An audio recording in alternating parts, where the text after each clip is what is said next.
Aquí mi gente, ya ustedes saben, miren, aquí armando lo que es un Galaxy A03 panameño. Ya ustedes saben que la gente cree que la cosa uno se lo hace fácil.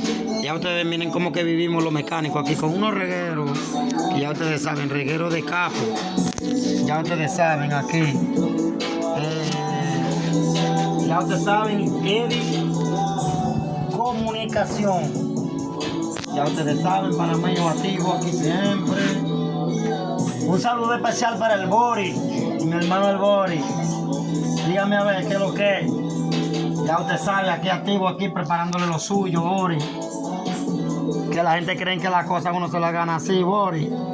Suave, no, hay que sudar para uno lograr los métodos. La gente cree que nada más es pollo. Yo no brego pollo nada más. Este es mi verdadero pasatiempo. Eddie Comunicación. Ya tú sabes.